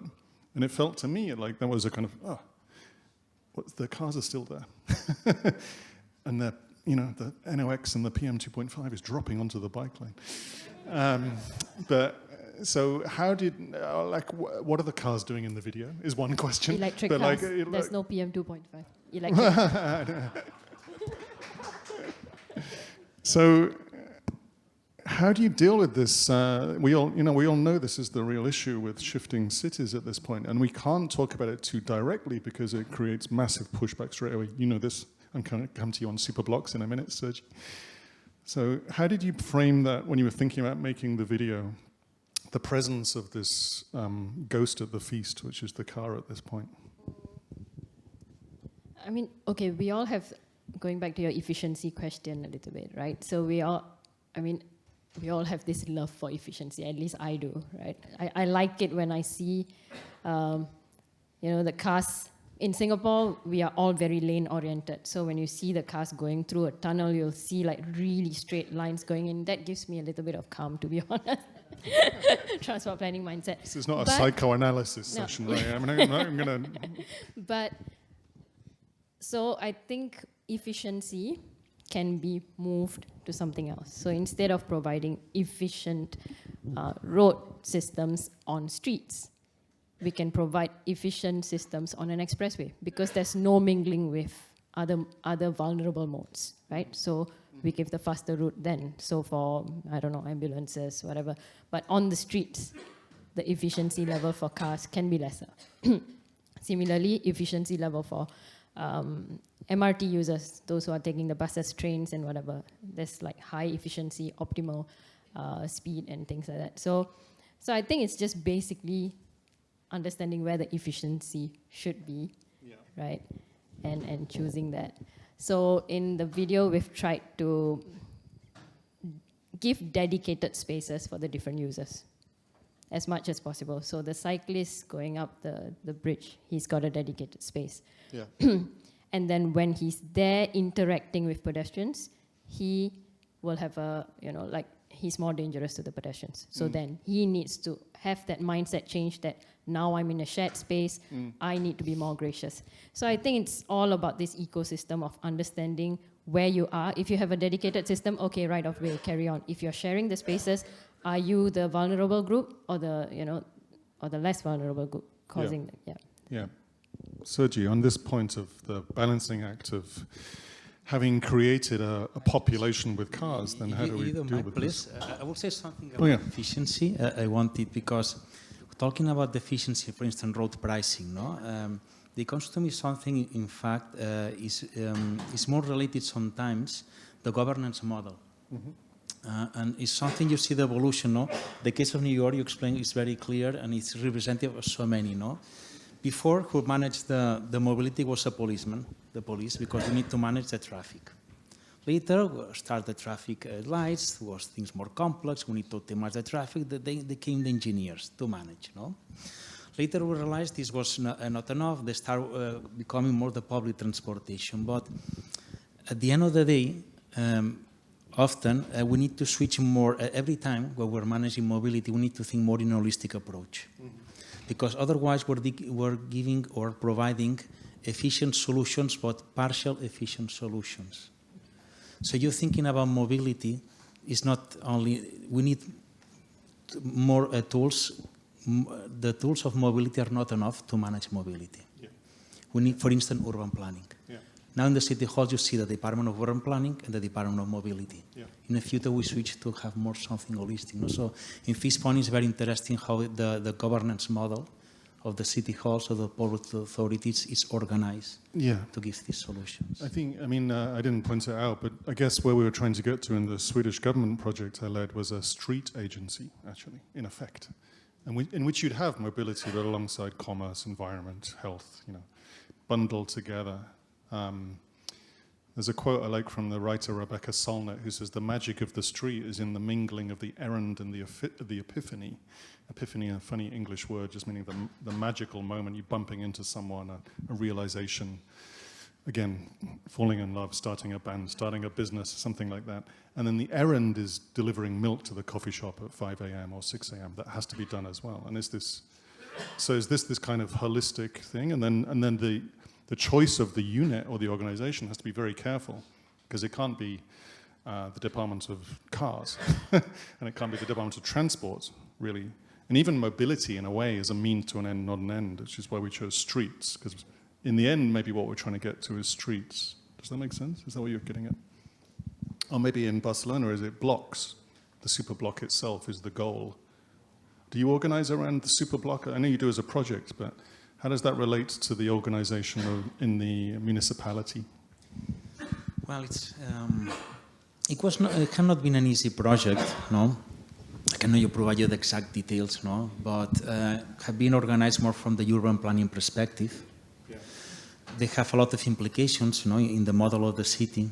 No, I think the implementation, they have a strong political leadership. It was very clear that we need to move forward with this project. But at the end, the stakeholder engagement is really important. No? Yeah. This was maybe one of the problems in the implementation. I mean, in one place, some places, was successful, especially once the people realized the results. No? We're talking a few minutes before about the road pricing. No, happened something similar with the implementation of superblocks. At the beginning, people were against the project. But once we arrive and they see, a lot of pedestrian areas for people, the green, how the people start using again. The space is really worthwhile, no? But how was implemented in terms of the structure, the governance model? No? We're talking a few minutes ago. Was inside the urban planning department. The coordination with mobility department was not great. Also the effects, the bus network, no?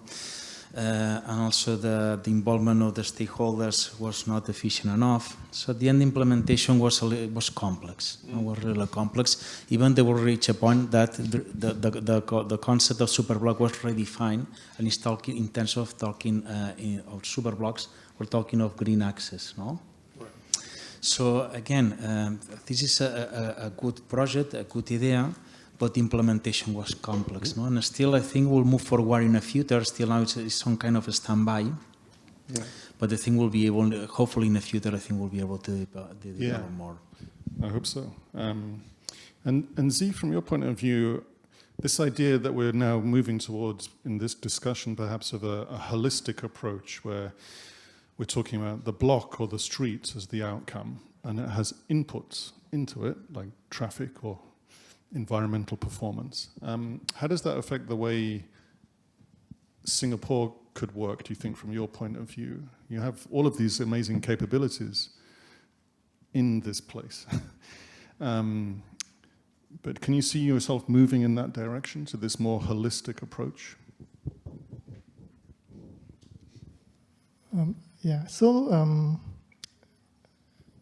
I will share my personal view, not represent the government. So on one hand, we talk about the efficiency. I think, although we're moving on to car-like vision, but efficiency still need to maintain certain level. And at the same time, we're also moving on from infra to more of inclusive user experience. Mm-hmm. Like, for example, we need to meet different needs, be it car user or public transport user or people walking, and especially given that we are facing an aging population. So we are moving from mere connectivity to the quality of connections. Mm-hmm. One example is LTA to put in a lot of effort to build the sheltered and barrier-free footpath to connecting to MRT station. So this is strengthen the first mile, last mile connection, as well as to improve the walkability. And through a greater emphasis on placemaking, we also see that the private and the community stakeholder to come together to activate well-designed public space, especially around public transport node. So this to enhance or improve the integration of land use and transport, right, and bring vibrancy to the society. So overall is we need to balance. Yeah. We make sure efficiency you still maintain a certain level, but we have a vision how to make the city greener and more vibrant. Yeah, so a shift towards understanding particular people and the way demographics are changing, and then also place as a way of bringing these things together. Yeah, and to give an example is that we develop different type of model. Even the traffic, we still use traffic simulation to check how efficient it is, whether there's network issues. But at the same time, of course, our vision will balance our objective and try to achieve what is the more optimal outcome from there. Okay, so in a moment I'm going to switch to the audience, and if there's any questions you have, then I believe if you put your hand up, a microphone will head your way. And we have about 20 minutes or so. But before we do that, and to give you time to think of a question, I'm going to ask one more question to each of you in turn again. From this conversation, I'm getting a sense of a more nuanced approach to data, a more complex systems understanding, different models of organization, more holistic approaches, place-led, understanding qualitative as well as quantitative efficiency, inefficiency. So what kind of capabilities, particularly at the municipal level, I guess, in a city government context, do you think then 21st century cities need to handle all of that? Because in a way, we're still working with the grain of the 20th century cities quite often. We have a Department of Transport, which, you know, dealt with the situation I showed you in my black and white film of Stockholm. Now we're moving into this much more complex systems situation. So what capabilities do city governments need on board? What do they need to start building for in terms of skills, jobs, personalities, perspectives, capabilities, and so on? Z, I'll start with you and we'll move this way.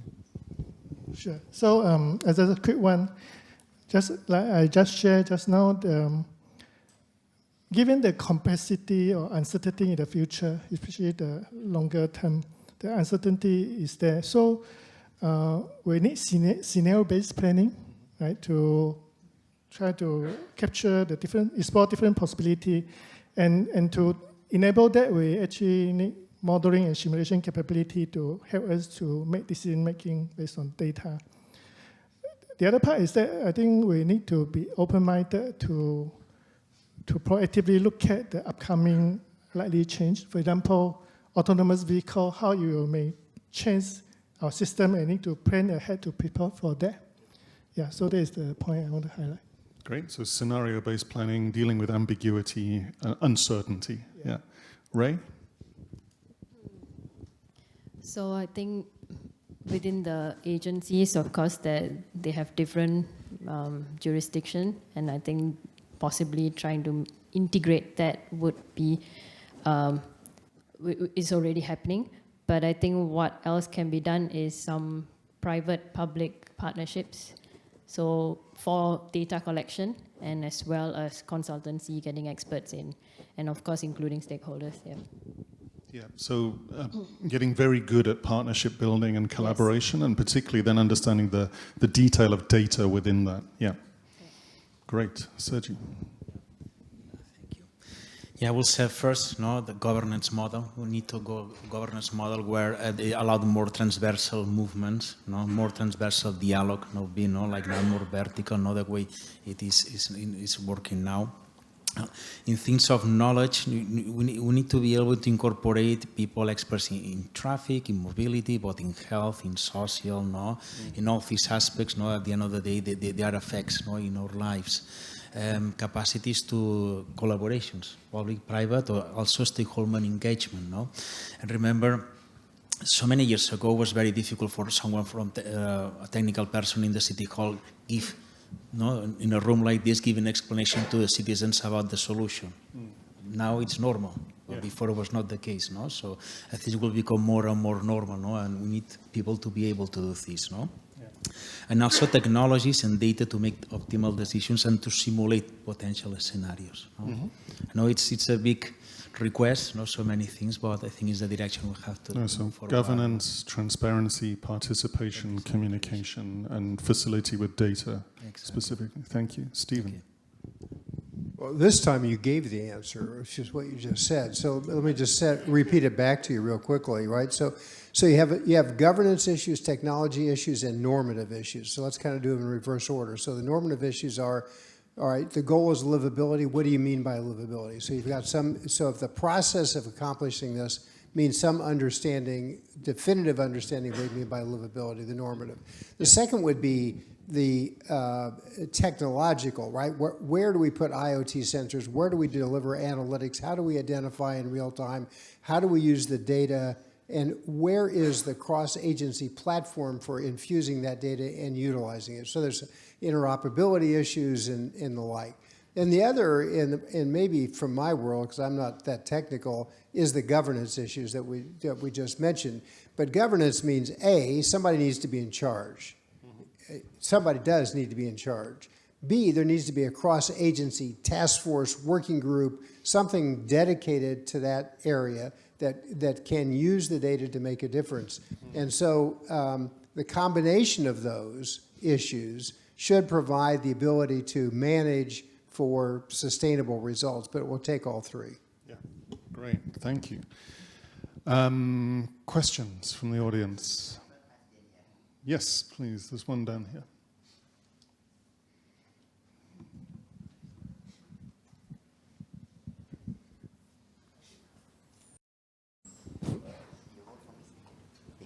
Hi, I'm Alistair. Thank you so much for sharing. I'm a champion for inclusive spaces in the built environment. Really appreciate to hear from all of you today. The question I have is that because I have an economics background and I do understand that in usual theories, there's always unlimited wants and demands and limited supply. But when we work together with the different private stakeholders as well, in terms of the buildings and so on and so forth, or even the government partners, we talk about data, we talk about values, we talk about negotiation and creating buy-in. I'm just curious whether any of you have experience in also calculating the cost of negative externalities as a way to also convince others. Because most of the time, the issues tend to be budget.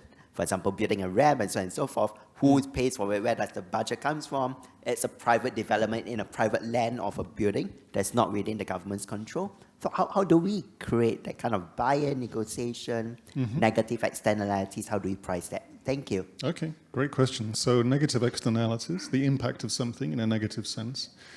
Does anybody want to have a go at that one while I'm looking around the room? Well, no. So I've tempted this with health costs, right? So if we do this, we'll have healthier behaviors, we'll have reduced long-term health costs. But I've never been successful because the agencies that benefit are not the agencies that spend, right? And so the cost is here, the benefit's here. It takes a very sophisticated budgeting process to allocate those. So great question. I would confess failure. That's okay. I think, in fact, when we make decisions in investments, no, one of the typical methodologies is cost-benefit analysis. No? And usually it's a matrix, no, when we put the effects, the impacts, and who is benefit or not. But the final number is positive or negative. So when it's positive, we're assuming that it's a potential compensation. So who benefits can compensate who is negative, no? But it's true that later in practice it's more difficult because the agencies, no?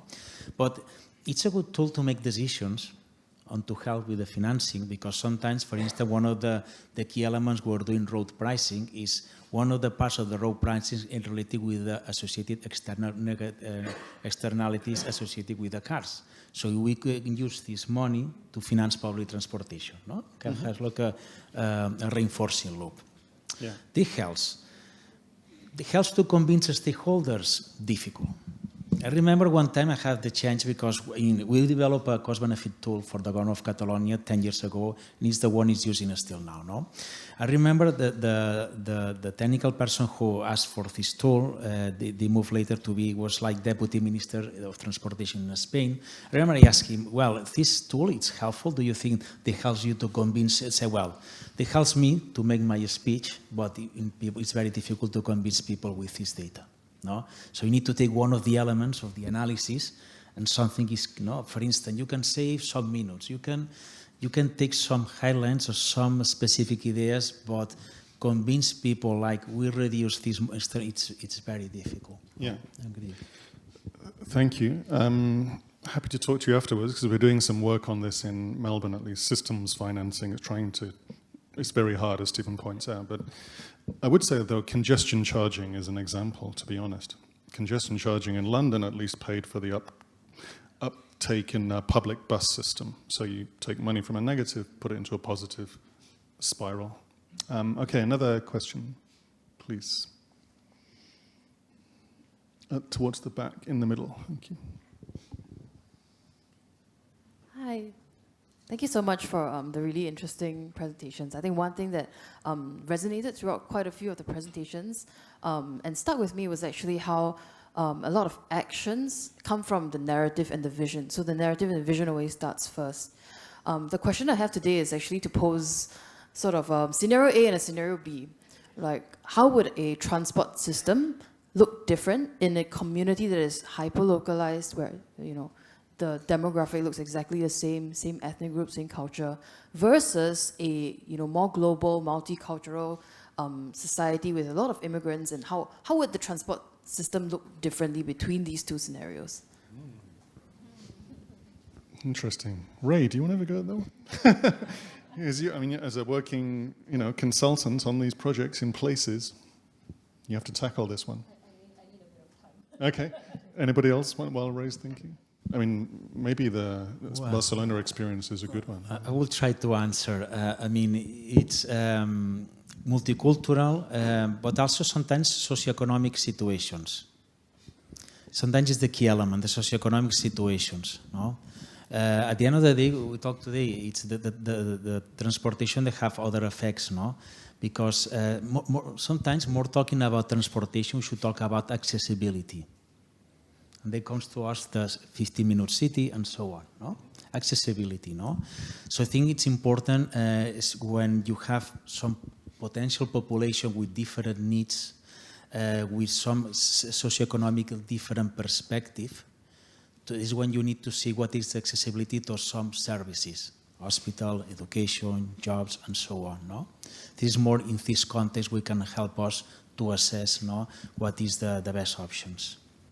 But again, maybe I'm aware it will be more with a specific context, no? We can give more precise answer, no? Ray, what have you got? Nothing much actually, but but if I think from an equity side of things, I just read somewhere which really resonated, right? Like, if the which way around is this? I think the most successful model is not when the less well-to-do is buying a car, but when the well-to-do is using public transport. So I think, with different demographics, different needs and things like that, whatever it is, if everyone can then, come to the same kind of equitable level, I think that would be really cool. Yeah. Not going to happen? Okay. Let's see.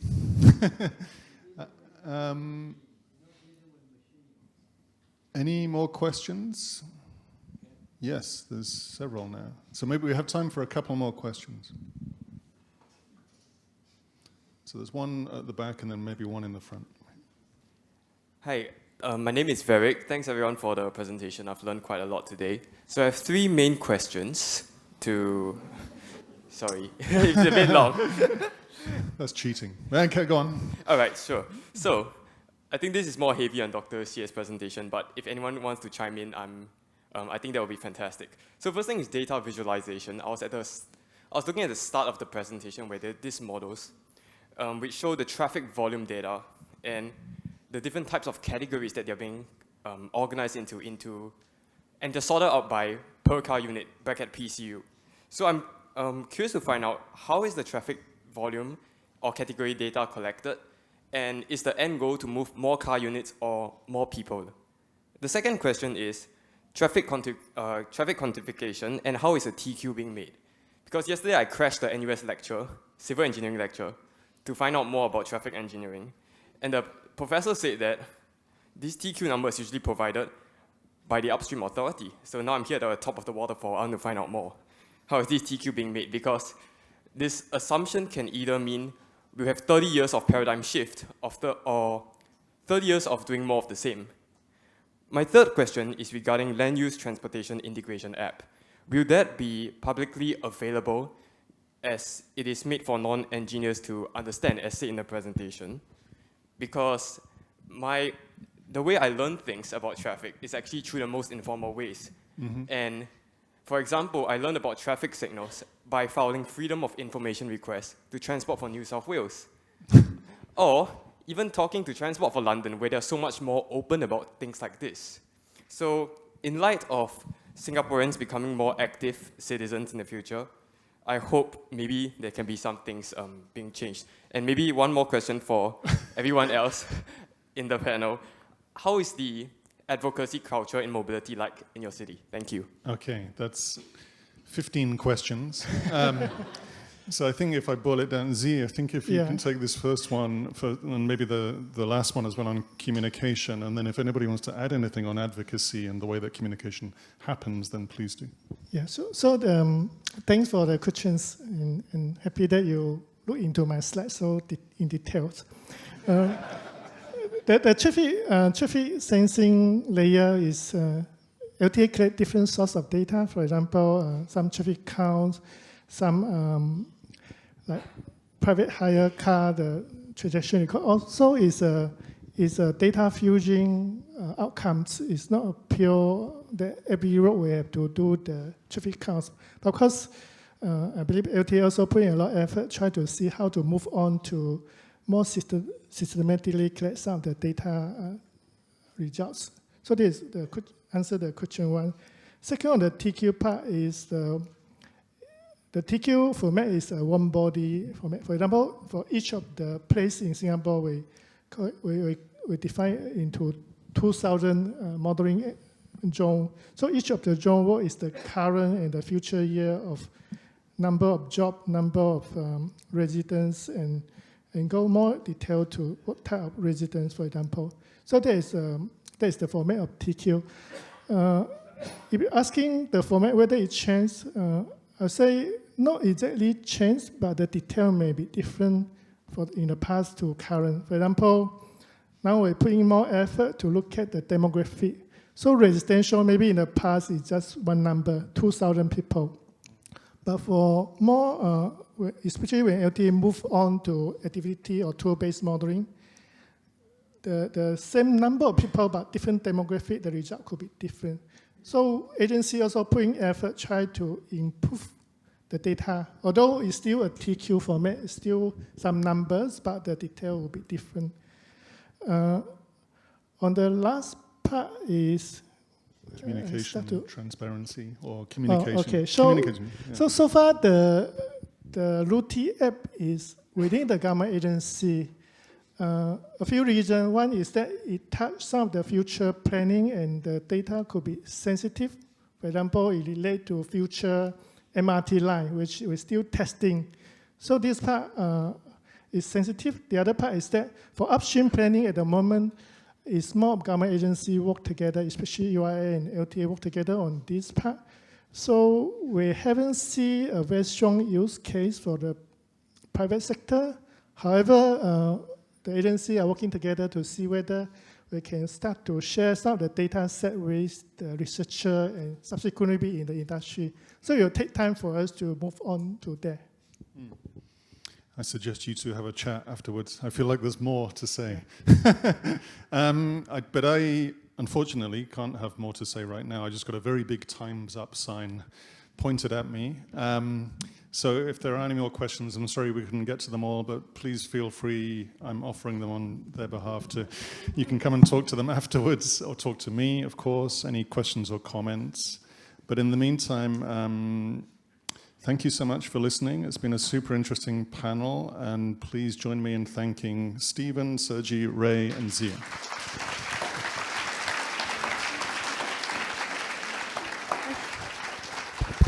A huge thank you to our speakers for sharing your insights and Professor Hill for moderating such a rich discussion. Before the launch of our e-publication, may I first invite Michael to present tokens of appreciation to our panelists and to take a group photo. Michael, please.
Thank you very much once again to all of our panelists. May I now invite you to take a seat.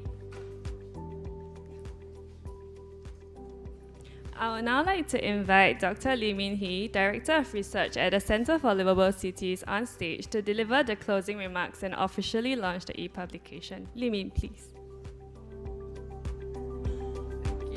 Thank you. Thanks for this great panel. I think I've not enjoyed a discussion like, so stimulating for a long time. So anything I'm going to say is anticlimax, but I think it's exciting because I'm going to launch a new e-publication that, that's why, we have this whole discussion also about cross-domain framework for sustainable mobility. So I'm just going to go straight to the point. At its core, our cross-domain evaluation framework is a tool that helps cities gain a clearer view of the shared benefits, trade-offs, and interdependencies that often fly under the radar when planning and evaluating mobility projects. It does not replace existing tools like cost-benefit analysis, but complements them by helping cities ask better questions like who benefits, who loses out, what matters most in this neighborhood or in this community. The framework is built around 4 key pillars: mobility, environment, social and health outcomes, as well as economic vitality. It's not a prescriptive model, but a practical guide that helps cities adapt and refine it and surface new forms of value and support more transparent outcomes-based decision-making. Importantly, we also hope it will provide a common language across municipal agencies and a means to communicate impacts and benefits more clearly to funders, stakeholders, and the public. We invite you to explore the ideas and tools in the e-publication which is now available on our website and on this QR code on the screen that you can take directly to download the full publication, so you take something away with you after this lecture.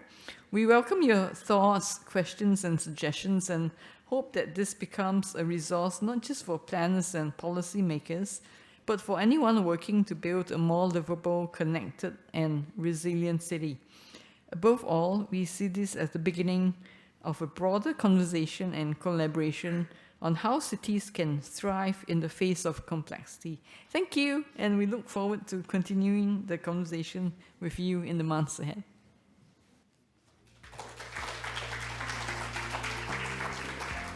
Thank you, Limin. Before we conclude today's session, please take a moment to scan the QR code to share your feedback about the session. Your input will help us improve future editions of the CLC Lecture Series. Please also be reminded to scan the QR code on the right side of the screen to register for your CPD points. The CPD points QR code will also be placed outside at the registration table. For updates on our upcoming lectures, please refer to our website or follow us on our Facebook and LinkedIn for the latest updates. For our young leaders present, please meet outside at the registration table to go up to level 8 for the networking session. And with that, we have come to the end of the lecture. Thank you once again for joining us, and we hope to see you again. Sorry, just a special announcement. We have a Young Leaders Networking event going on after this. So if anyone in the room is of the age of 35 and under, please do join us. Just meet at the registration table. Thank you.